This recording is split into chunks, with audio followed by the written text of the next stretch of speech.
Hi, this is SM ஹாஷு ரக்ஸு channel. இந்த வீடியோவில் என்ன பார்க்க போகிறோம் அப்படின்னா, லாஸ்ட் வீக்கில் ஒரு மினி விளாக்ல ஷேர் பண்ணியிருந்தேன். எங்கள் குழந்தனார் பொண்ணுக்கு பர்த்டேன்னு அந்த விளாக்கோட லாங் வீடியோ தான் இந்த வீடியோவில் பார்க்க போகிறோம். ஈவினிங் போல் எல்லா ஒர்க்கும் முடிச்சுட்டு நான் பாப்பாங்க எல்லாமே கிளம்பி பர்த்டே செலிப்ரேஷனுக்காக தான் போயிட்டுருக்கோம். என் ஹஸ்பண்ட் வந்து வேலைக்கு போயிட்டாங்க, அதனால் அவர் வரல. நாங்கள் போயிட்டு அங்கே எல்லாமே டெக்கரேட் பண்ணி வச்சுருந்தாங்க. சிம்பிளாக அழகாக இருந்துச்சு. அப்புறமா ஆதர்ஷ் குட்டி தூங்கிட்டு இருந்தா, அவளை பார்க்கலான்ட்டு போனேன். ரக்ஷுக்குட்டி வந்து எந்த குழந்தைங்க தூங்குனதையுமே பார்த்ததில்ல, அதனால் ஒரு டிஃப்ரெண்ட்டாக அழகாக பார்த்துட்டு இருந்தா. அக்கா வந்து தங்கச்சி தூங்குற அழகாக ரசிச்சுட்டு இருந்தா. அது அவ்வளோ க்யூட்டாக இருந்துச்சு, அதனால் அதை மட்டும் கேப்சர் பண்ணியிருந்தேன். அக்கானா அவள் வந்து 3 மாதத்துக்கோ 4 மாதத்துக்கோ இலைவ, அதனால் இவள் அக்கா, அவள் தங்கச்சி. என்னடா 2 பேரும் ஒரே மாதிரி இருக்காங்க அக்கான்னு சொல்கிறாங்களேன்னு நினைக்காதீங்க. அவள் வந்து இவளை விட 4 மந்த்துக்கு இலைவன்னு நினைக்கிறேன். ரக்ஷுக்குட்டியை பார்த்துட்டு ரக்ஷுக்குட்டியை விளையாட விட்டுட்டு எங்கள் சின்ன மாமியார் வந்து சமையல் வேலை பார்த்துட்டு இருந்தாங்க. எல்லா வேலையுமே முடிச்சிட்டாங்க. லாஸ்ட்ல கேசரி மட்டும் செய்ய வேண்டியது இருந்துச்சு. ரவையும் வறுத்து வச்சிருந்தாங்க. நான் வந்து கேசரி மட்டும் ரெடி பண்ணியிருந்தேன். கரெக்டாக ஈவினிங் டைம்ங்கிறனால மால்லாம் தண்ணி கட்டணும், அவங்களுக்கு கொஞ்சம் வேலை இருந்துச்சு. சரி நானே ரெடி பண்ணிக்கிறேன், நீங்கள் போய் பாருங்கள் அப்படின்னு சொல்லிட்டு நான் தான் கேசரியெல்லாம் ரெடி பண்ணியிருந்தேன். மேக்ஸிமம் எல்லாமே அவங்க எடுத்து கொடுத்துட்டு போயிட்டாங்க. எனக்கு போட்டு மிக்ஸ் பண்ணி விடுற வேலை மட்டும்தான். அதுவும் அக்கா வந்திருந்தாங்கன்னா அவங்களே செஞ்சுருப்பாங்க. அவங்களுக்கும் உடம்பு சரியில்லாதனால தான் அதுவும் நான் செஞ்சேன். நாங்கள் வந்து இந்த மாதிரி ஒரு சின்ன சின்ன ஃபங்க்ஷன்னா எங்களுக்குள்ளே நாங்களே மாற்றி மாற்றி ஹெல்ப் பண்ணிப்போம். நாங்களே எல்லா ஒர்க்கும் முடிச்சுப்போம். பெரிய விசேஷம்னா மட்டும்தான் வேலைக்கு ஆள் கூப்பிடுவோம். மேக்ஸிமம் நாங்களே மாற்றி மாற்றி செஞ்சுப்போம். அந்த ஒரு நல்ல பாண்ட் இருக்குது. எந்த வேலையாக இருந்தாலும் ஷேர் பண்ணி செஞ்சுப்போம், ஈகோ பார்க்காம. இதே மாதிரி லாஸ்ட் வரைக்கும் இருக்கணும்.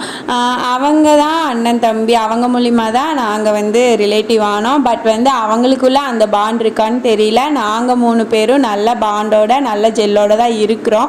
ஓன் சிஸ்டர்ஸ் மாதிரி தான் இருக்குது அந்த ஃபீல். எந்த ஹெல்ப்பாக இருந்தாலும் கேட்கலாம் அப்படிங்கிற ஒரு லெவலில் இருக்குது. இது எப்பயுமே கண்டினியூ ஆகணும் அப்படிங்கிறது என்னோட விஷ். கண்டிப்பாக கண்டினியூ ஆகும். ஏன்னா 3 பேருமே வந்து ஈகோ பார்த்துக்க மாட்டோம், 3 பேருமே வந்து கோவப்பட மாட்டோம். இது எப்பவுமே இதே மாதிரி நாங்கள் கண்டினியூ பண்ணால் எங்களோட ரிலேஷன்ஷிப்புக்குள்ளே கண்டிப்பாக எந்த பிரேக்கும் விழாது. கேசரி செஞ்சு முடிச்சுட்டு இது வந்து எங்கள் மச்சாண்டார் வீடு.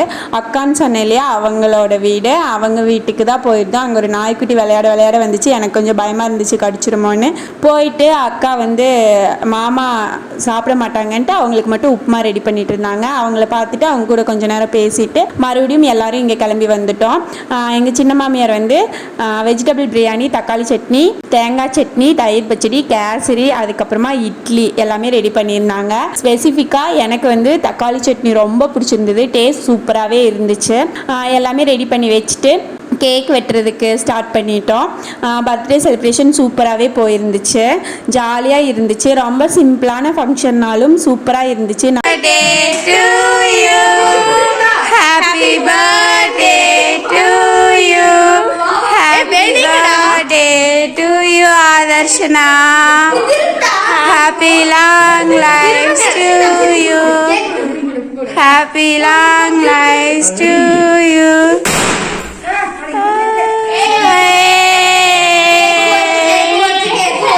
புள்ள வயலுக்கு சின்ன தங்கம் இங்க பாரு, தங்கமயில இங்க பாரு.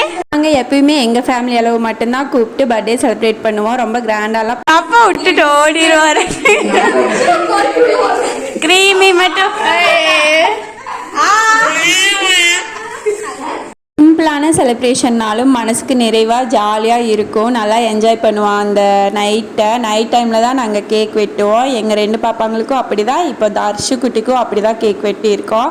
எனக்கு வந்து 3 பேரும் வேறு இல்லை. 3 பேர்த்து மேலேயுமே சேம் லவ் இருக்குது. என்ன இவங்க 2 பேர்த்தையும் நான் கேர் பண்ணிக்க முடியும், தர்ஷு குட்டியை அவங்க அம்மா தான் கேர் பண்ணிக்க முடியும். அது மட்டும்தான் இல்லை, பட் சேம் லவ் அவ மேலேயும் எனக்கு இருக்குது. இந்த பாசம் கண்டிப்பாக என்றைக்குமே மாறாது. எனக்கு 3 பொண்ணுங்களுமே ஒன்று தான். எல்லாருமே பாப்பாவுக்கு கேக் ஊட்டி விட்டோம். எங்கள் மாமியார் 2 பேர்த்தையுமே கேக் ஊட்டுறதுக்கு கூப்பிட்டங்காட்டி வரவே மாட்டேன்ட்டாங்க. ரொம்ப கட்டாயப்படுத்தி அதுக்கப்புறமா தான் வந்தாங்க. அவங்களால அவங்க வீட்டுக்குள்ளே அவங்க பேத்திக்கே வந்து கேக் ஊட்ட முடியல. ஏன்னா ஷைனஸ், ஏன்னா கேமரா ஆன்ல இருக்கு அப்படிங்கிற ஷைனஸ். இந்த ஃபீலிங் வந்து மேக்ஸிமம் நபர்களுக்கு இருக்கும். எனக்குமே நிறையா ஷைனஸ் இருக்குது. நிறையா இடத்துல எனக்கும் ஷை ஃபீல் வரும்.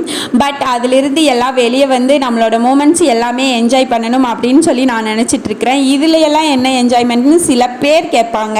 அவங்களுக்கு தெரியாது நம்மளோட மூமெண்ட்ஸ் ஒன்றையும் என்ஜாய் பண்ணணும். லாஸ்ட்டில் நம்ம எதையும் கொண்டு போக போகிறதில்ல. இந்த மாதிரி நினைவுகளை தான் நம்ம சுமந்துட்டு போக போகிறோம். அதனால் நம்ம ஃபேமிலி கூட எல்லா மூமெண்ட்ஸையுமே என்ஜாய் பண்ணி நம்ம ஃபேமிலி கூட ரொம்ப டைம் ஸ்பெண்ட் பண்ணி நம்ம அழகாக லைஃப்பை கொண்டு போகணும். அப்போ தான் நம்ம லைஃபே நிறைவாகவும் சந்தோஷமாகவும் இருக்கும். எதுக்காக வாழ்கிறோம் அப்படிங்கிற அர்த்தமும் கிடைக்கும். என்னை பொறுத்த வரைக்கும் அவங்க லைஃப்பில் அவங்க ஃபேமிலி தான் ஃபஸ்ட்டாக இருக்கணும். எனக்கு அப்படி தான். எல்லாருமே எல்லாத்துக்குமே ஷையாக ஃபீல் பண்ணுறதுக்கு ஒரே ஒரு ரீசன், எல்லாத்து லைஃப்லையுமே பின்னாடி 4 பேர் இருப்பாங்க கமெண்ட் பண்ணிட்டு சிரிக்கிறதுக்குனே. அவங்கள பார்த்து தான் நம்ம பயப்படுறோம். அவங்கள பார்த்து நம்ம கவலைப்படையே தேவை கிடையாது. அந்த மாதிரி ஆளுங்கள்லாம் அடுத்தவங்க லைஃப்பை வேஸ்ட் பண்ணணும் அப்படின்னு ட்ரை பண்ணுறாங்க. ஆனால் அவங்க லைஃப்பை தான் வேஸ்ட் பண்ணிட்டு இருக்கிறாங்க. நமக்கு பிடிச்சதை செஞ்சுட்டு நம்ம ரூட்டில் போகலாம். பாய்.